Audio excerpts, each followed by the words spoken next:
Today, we are talking about a concept that you might hear and think, what the hell? Why are we talking about positive thoughts and gratitude? Well, as a therapist and someone who practices in the state of Arizona, I do a lot of trainings. And the most recent training that I did was on integrative mental health. And a lot of what we've been talking about the past couple of weeks is in regards to what I learned in that training, really understanding how to regulate the nervous system, understanding how to intercept that inner critic. And today we're going to talk about a portion of it that it wasn't just a small portion, it was a large portion of the training. And it was about the concept of positive psychology and gratitude and how that can help interfere with your struggles. And in our case, we're going to be talking about body image and food, you know, emotional eating, binge eating, whatever that looks like. So I hope you're ready. Keep your ears open, have an open mind. We're about to get positive, baby. Welcome back to the Mindset Mirror Connection live stream. Welcome to the Mindset Mirror Connection podcast, the podcast where we debunk the eat less, move more, shrink more mentality and focus on what really matters, which includes your relationship with your body, food, self-worth, and the behaviors that align with all of those. I'm your host, Christina Hathaway, licensed therapist with specialized training in food and body obsession, certified personal trainer and nutrition coach. At the Mindset Mirror Connection podcast, we believe what you say in your mind, you see in the mirror. So let's have a conversation about that. Let's do it. Welcome back, guys. I'm so excited to have you here. This conversation is one, it's so funny how when you're talking about positive thinking, how it can feel so icky to people at times.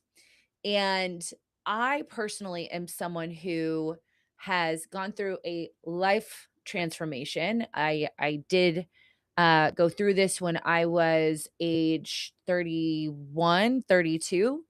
And a part of my healing was some of the things we've already talked about, and also what we're going to talk about today.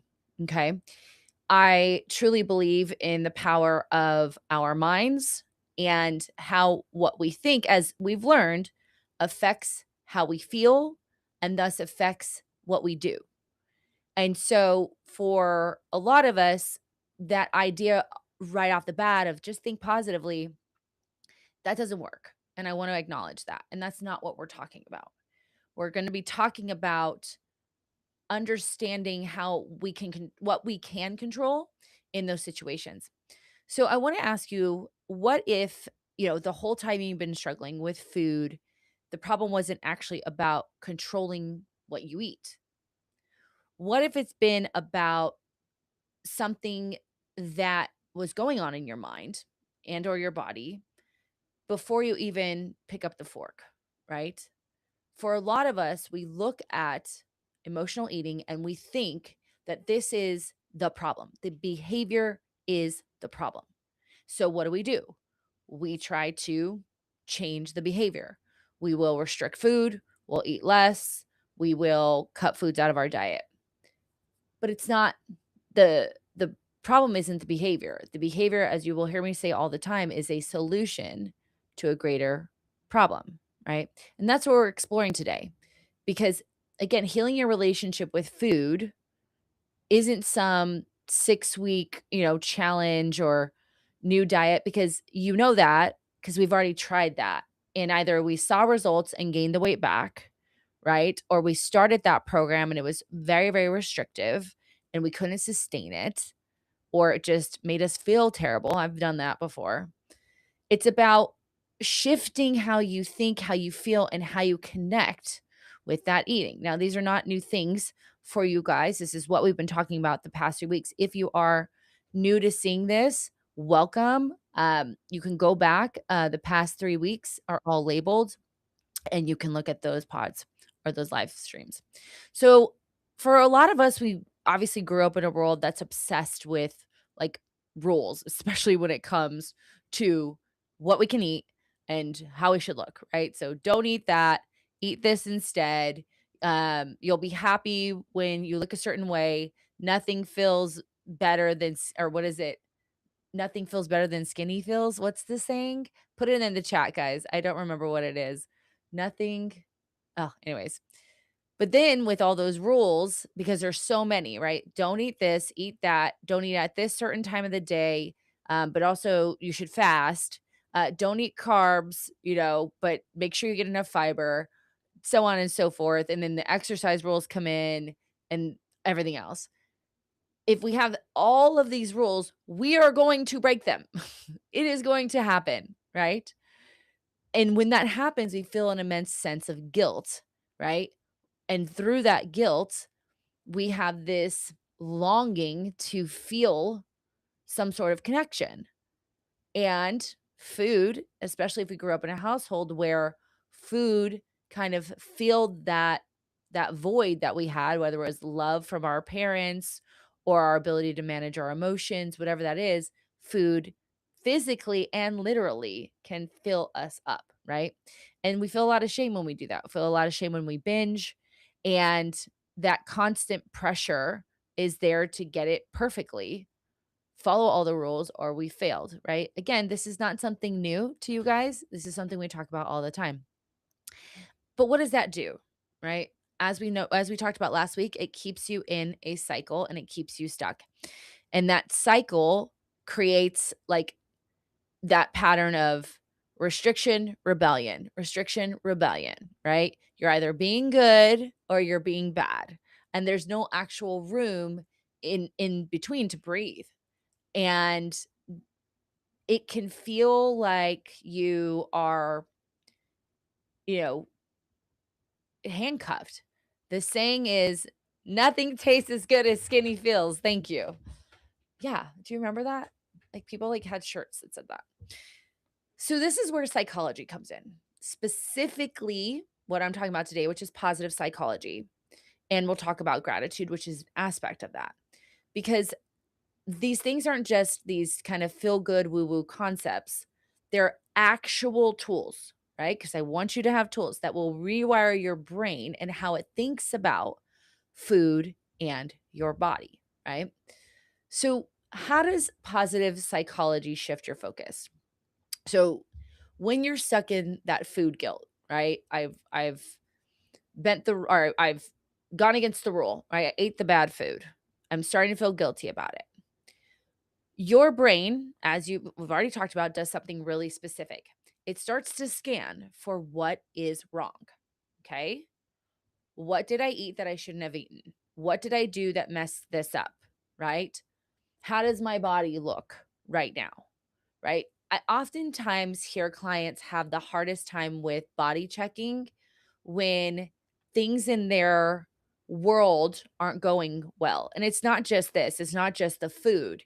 It can also be issues in relationships where your relationship is you're feeling a struggle there, and rather than recognizing that it's something in the relationships that's the issue, you start to look at yourself and pick apart yourself, because obviously you've done something wrong and you are wrong. That's where shame comes in. You are wrong. And therefore, you need to figure out how to make it right. And in order to do that, you pick yourself apart, right? In positive psychology, it flips this. Okay. It asks, what is actually working here? What is working here? What am I doing well with food? When do I feel good after I'm eating? What do I genuinely like? What meals do I genuinely enjoy? When do I feel most connected to my body? Right? When do I feel the most comfortable in clothes? What clothes do I feel the most comfortable in? Okay. I know this sounds so fucking simple, but it literally changes everything, right? Instead of that one voice that we talked about last week telling you what's broken, why you're wrong, why you're not enough, why you're fucking worthless, why you can't do this, you're going to be fat your whole life, you actually start noticing what's right. And this other voice that we need to tap into that's like, well, you didn't really get it wrong. I can't tell you guys how many conversations I have a week where people are like, I messed it all up. You know, why can't I? And they'll be like, why can't I do the workouts? And then I will list for them all the things they did right. I'm like, you have 4 servings, 5 servings of vegetables every single day. You're hitting your protein targets. You have 12,000 steps. You are, sleeping better. But they're like, "It's all wrong. I can't hit my workouts," or "I dread my workouts." And I'm like, "Who fucking cares about the workouts right now? Like, let's focus on what's going right." And listen, I'm not always I need to practice more positive psychology as a coach.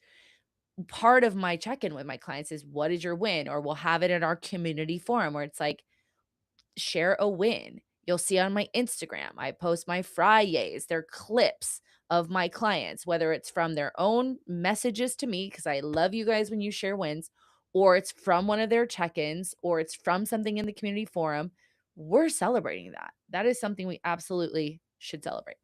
So, again, it sounds very simple, but it is 100% not, especially when you're constantly listening to that other voice, right?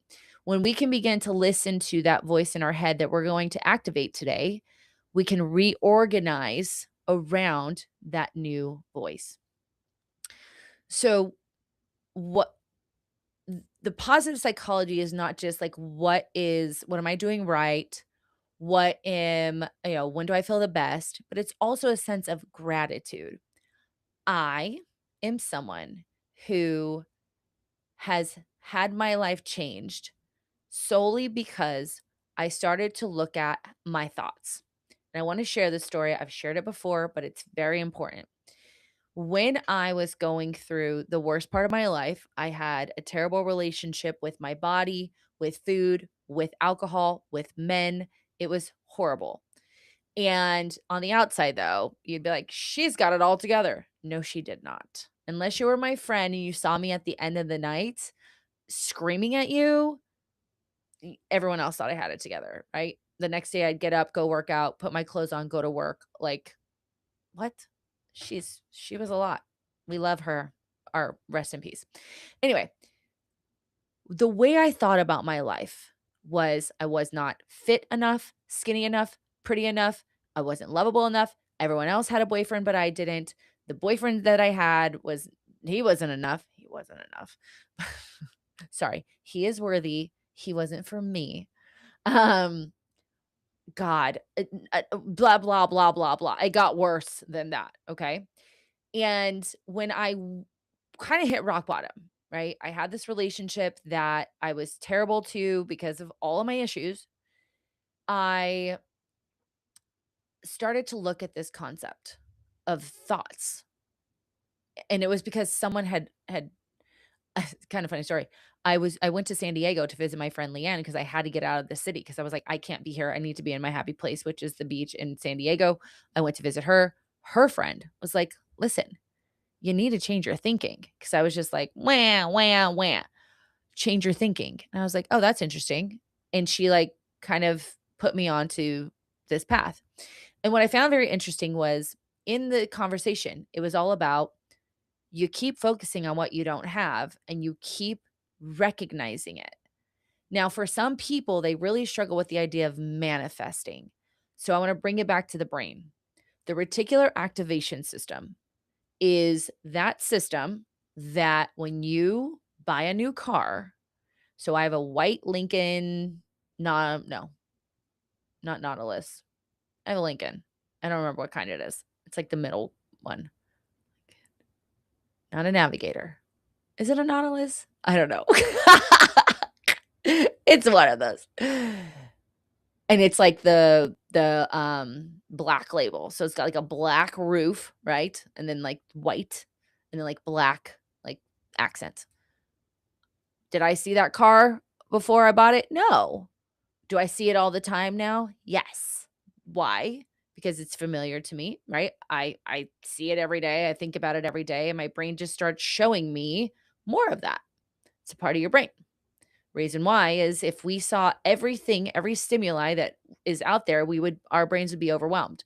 So our brain kind of filters things out to what we're thinking about, what we're focusing on, what we have knowledge about, so on and so forth. It's designed that way.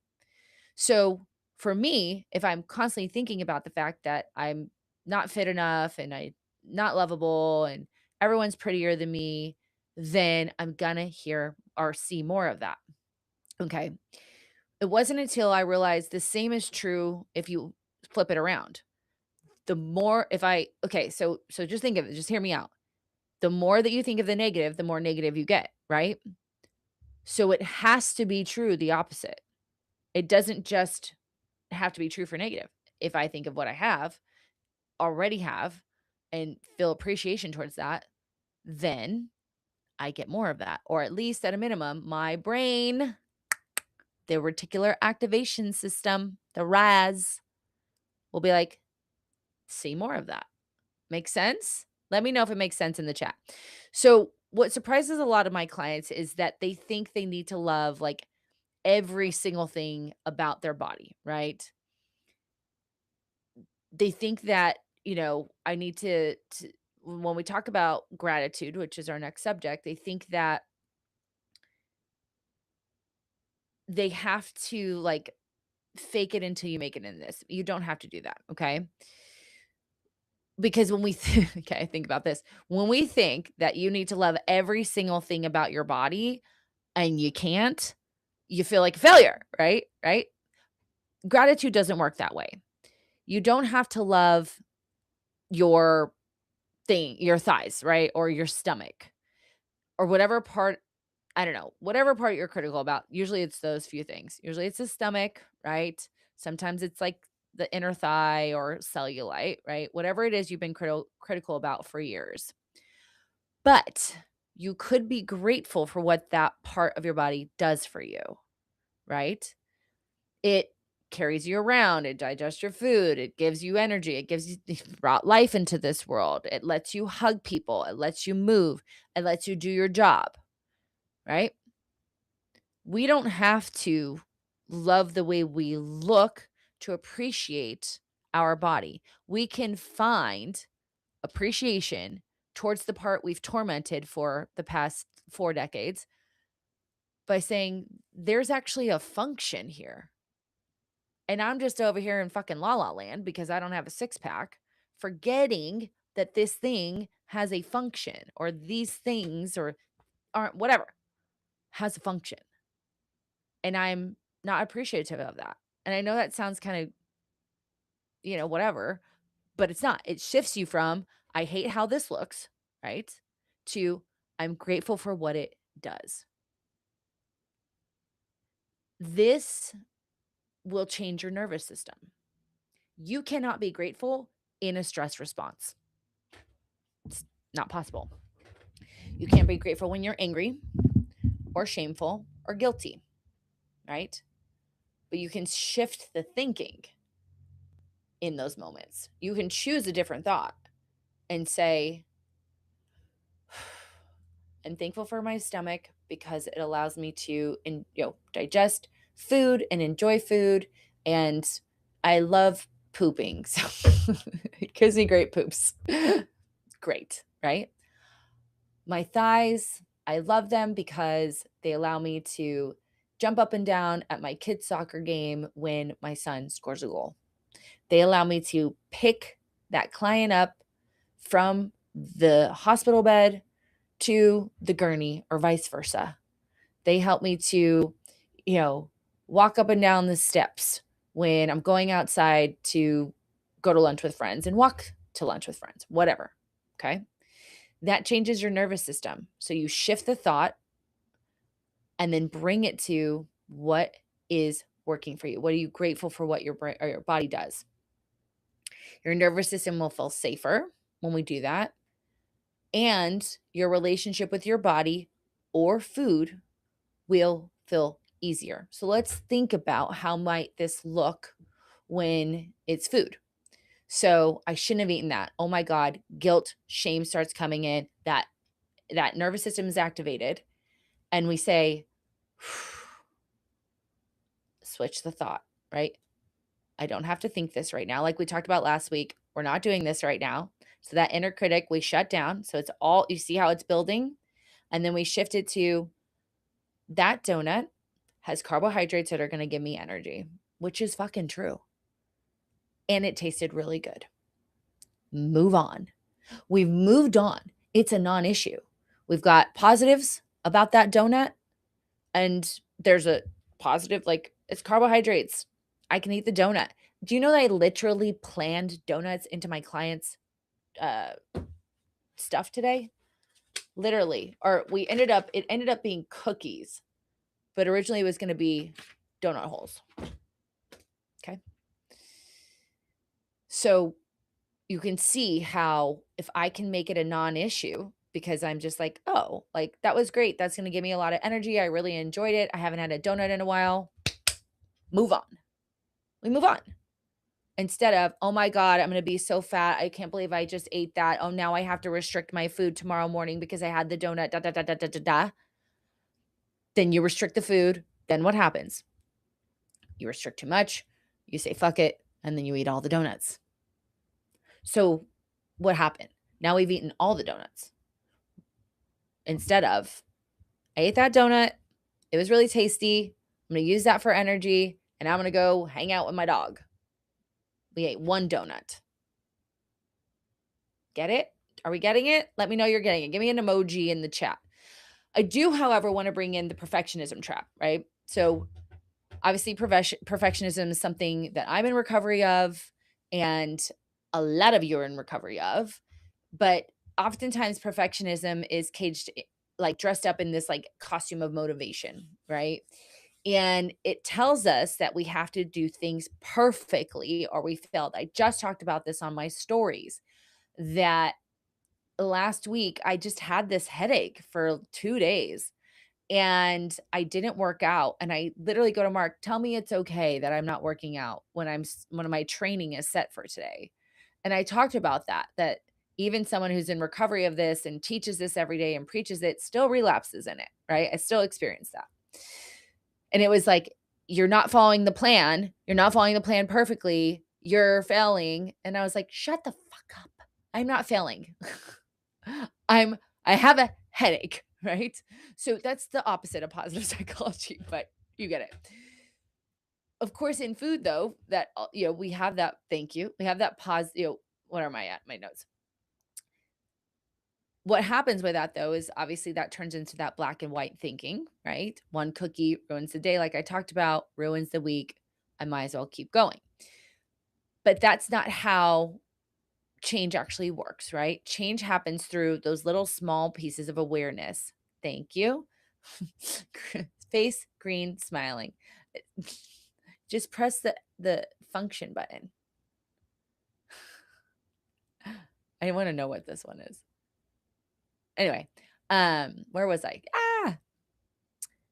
So those what you guys are learning in this past week is like instead of the perfectionism and that critical part of yourself, we can be curious, right? Instead of critical is something I say all the time. So the moment you can stop demanding that perfection from yourself and actually open up to the possibility that I'm already doing things correctly. There's a lot of good in what I'm already doing and seeing those small wins and those small changes like that will create lasting change. Self-compassion is critical in any sort of change, you guys, whether it's a new job, a new relationship, you're going into a deficit, you're starting a new exercise routine. If you don't do it with compassion, you will struggle. I hear it all the time. And self-compassion with the things we're talking about today combined, you're really unstoppable, okay? Self-compassion is kind of the opposite of what we'd call like accountability, but it still actually helps change to occur. So again, when I mess up with food, right? Or mess up, what actually happens, right? If I'm in that negative headspace, I'm going to beat myself up, right? That shame response triggers more of the same, right? But when I meet myself with that curiosity and compassion instead of judgment, right? Instead of talking shit to myself, instead of, putting myself down or going straight into what I know is familiar, which is like restrict, restrict, restrict, then something different will happen, right? Why did I eat that? What was I feeling? What do I actually need right now? Sometimes, and I actually had this conversation with the client about the donut. I said, you're focusing on the cravings, these new cravings that you're having. But let's look at what's going on in your life. You're working bedside again. She's in the medical field. You are exercising at the gym. So before we started with some dumbbells, now she's at the gym. You are eating less because she's in a calorie deficit. Of course, your cravings are going to be high. Your body's looking for that energy that we're technically not giving it. And you haven't really allowed for yourself to have a sweet treat at all, right? Well, I shouldn't say at all. She has here and there. But I'm like, let's get more of that. And that compassion of, oh, it's not the cravings that I need to be looking at. It's like, why are they there and what do I need? And when I framed it that way, she's like, okay. And I'm like, yeah. So what do we want to do? We decided on 2 Tate's chocolate chip cookies, my favorite. We're going to start with that and see what she likes. 2 cookies, 140 calories. Oh, they're so good. You know what I love mixing them with? I haven't done this in so long. I had to tell her this. I didn't tell her this. Greek yogurt, PB Fit, and 2 of those cookies crushed up, even 1. Oh, so good. Add some salt on it. Anyways, back to conversation. Where was I? When compassion, self-compassion. When we can be compassionate with ourselves, we can start to also get to know ourselves, which oftentimes, going back to the intro, when we're just focused on the rules and how to do it right, we're not focused on us, right? What we like, what we want, what we don't want. Because it's interesting, when you have food freedom, you don't always just eat whatever. You make intentional choices with food. And that also can be, you know what? Actually, I could have the sugary thing, but I'm going to choose the healthier option. That is not restriction, but when you want the sugary thing, you have the sugary thing. It's all balanced, right? So you basically, with this self-compassion, the curiosity, and the gratitude, you stop fighting yourself. And what a great place to be in, right? So bringing it all together, we can stop using our bodies and food as this battleground, okay?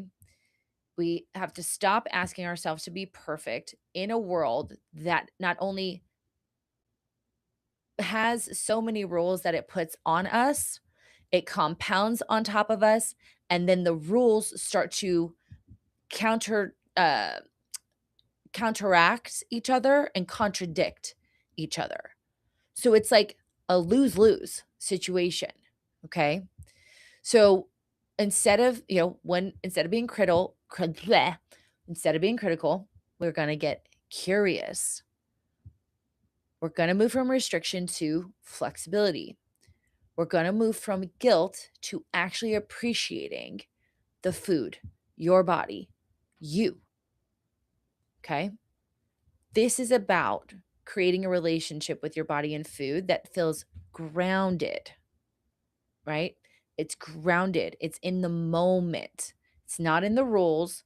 It's not in this bullshit weight gain that you say that's going to happen. It hasn't happened. That's anxiety. Anxiety is about the future. It's not in this like sadness and disappointment about who you used to be. She's in the past. It's grounded in here right now, because that donut right now will give me energy. It might also give me a blood sugar crash at some point. And if I know that, I can pair it with something else to still enjoy the donut and avoid the blood sugar crash, usually a fat or a protein, right? When we're grounded right now, we're grounded in self-awareness, not the shame, not the control, not the bullshit. Cool. So here's what I invite you guys to do today. I want you to think about this, okay? What's one small thing you could be grateful for in your body today that has nothing to do with the way that it looks, what it does? Okay. I had a client who, I think I've shared this, who would only tell me it was her nails because she'd get them all fancy. I've got like a cat eye. You can't really see it on there. This one's chipped and I'm very pissed. Anyway, she liked her nail beds. And the reason why she liked her nail beds is because they were similar to mine. They're longer. So like she could do more art in them. And so we said, great, you can feel grateful for her nail beds. It was the first time that she had felt grateful for something in her body because of, what it does. I guess that would be the way it looks, but you get what I'm saying. Or some people are like, I love the shape of my eyebrows, or I love my long eyelashes, right? Because it helps to express, I can be more expressive in my face because of the way my eyebrows are shaped. Or someone who might say, I have really cute feet, right? Now that is this aesthetic, but I get to wear sandals that make me happy. And, I like these certain sandals and they, have gems on them and it shows my creativity. Get it? Okay. You guys fucking get it. This is where it starts. This is the shift that needs to be made. So again, what is one small thing you can be grateful for about your body and or food, right? Food, if we're looking at it from that question, is what does this food provide me beyond a calorie deficit or hitting a target, right? So in the chat, I want you guys to commit. What is that one thing that you can be grateful for? Let's do two, actually. I want you to put in, what can I be grateful for in my body today? That has nothing to do with the way I look. And what can I be grateful for in food? And I want you to think about a food that's maybe a struggle for you. So, like, see, this is a good thing. It's hard for me to think of how I used to. I just got off the call with my old boss who was helping me with some business stuff. He's a mentor to me. He's someone I trust with business more than anyone else in the world, other than maybe Adam Schaefer. Um, and we were talking about my relationship with food because he had asked me, he's like, he's very blunt. He's like, have you ever been in a bigger body? He said another word. I was like, no, I have not. I said, however, I have had a very struggling relationship with food, and food noise for me sounded maybe different than what is kind of being shown out in the media. But it very much was, you can't eat that, don't eat that. If you eat that, you're gonna have to work out more. Da da da da da. Da. My food noise was really in that I was in a restrictive mindset, and that's where I lived. Where some people have food noise and they're in like a more indulgent mindset, and that's where they get stuck. So it's a spectrum. So I'm saying that because it's sometimes hard for me to remember how I thought back then. But I want you guys to be thinking about yours. Small thing that I could be great. I'm trying to think about like a sweet food that I used to like keep myself from eating. Fucking rice. Rice. Rice. I talked to you about this on your thing today. I would eat cauliflower rice all the time. Did I like cauliflower rice? I like the Trader Joe's cauliflower rice, but do I love cauliflower? No. No. I love seeds of change quinoa. That's what I love, and I would like to eat that, right? And it has nothing to do with hitting a macro or hitting calories or it's just, I like the way it tastes and I like the way it mixes with like beans and ground beef and some cheese in like a rice bowl. I like that. And I know rice is probably not the best, but like in my brain, it was like, no, you have to have the cauliflower rice because that's the low calorie version, right? So come on, guys. I want to hear it before I leave. What is one thing you will be grateful for in your body today? Even if it's your eyelashes, your teeth, your décolleté, whatever this is called. I'm just pulling out shit now. And or food. Okay. So again, just bringing it all together. when we can recognize when we're in that nervous system state, right? That dysregulated state in our bodies, we can use the relaxation response, just that breath work, to bring ourselves down. We're not trying to think of anything, we're bringing ourselves down. Get that prefrontal cortex online. Once that prefrontal cortex is online, we can tell the inner critic, who very much wants to be very loud. It's a protective mechanism. Be like, alert, alert, right? You're going to be abandoned. No one's going to love you. That's basically what it's saying. If you changed your inner critic, by the way, did anyone change your inner critic name to a male? Number two, if you change your inner critic voice to say what it actually means, it's like, you're not lovable because of that. Or you're going to be abandoned by your tribe. You'd be like, what are you talking about? It's just cheesecake, right? Anyway, bring that prefrontal cortex back online. We recognize that inner critic voice. We name it to tame it, like we talked about last week. And then we can choose what is going right for me. What am I grateful for?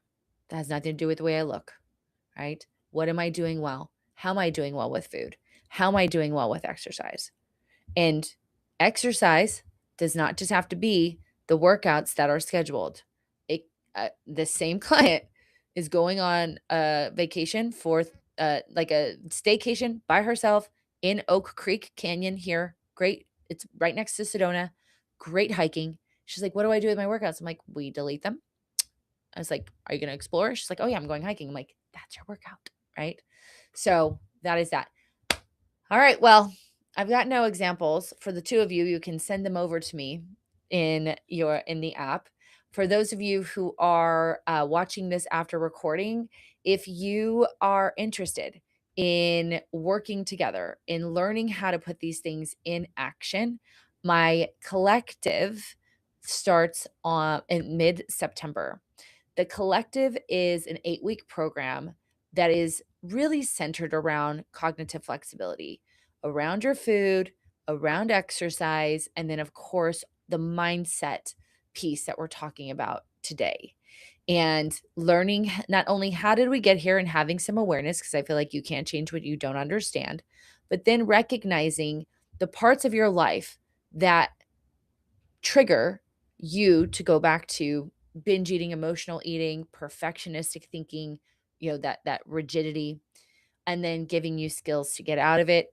It's 8 weeks, and based on my conversation, we think we're going to do a giveaway for the collective. So stay tuned for anyone and for clients.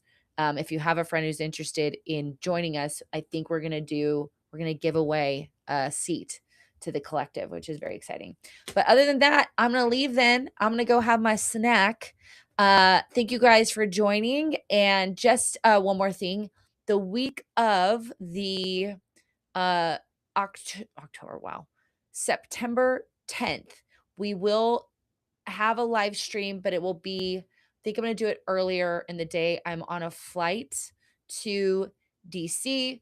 Anyone who listens, who's listened to the podcast, who is former clients, if you're listening to this, I will be in the tri-state DMV, DC, Maryland, Virginia area the 10th through the 12th. I'm speaking at an event at National Harbor on the 12th. So if you want more information, let me know. I'm also hosting a client dinner because I have a few clients in that area on the 11th. So if you are in the area, let me know. All right, I'm out of here. See ya.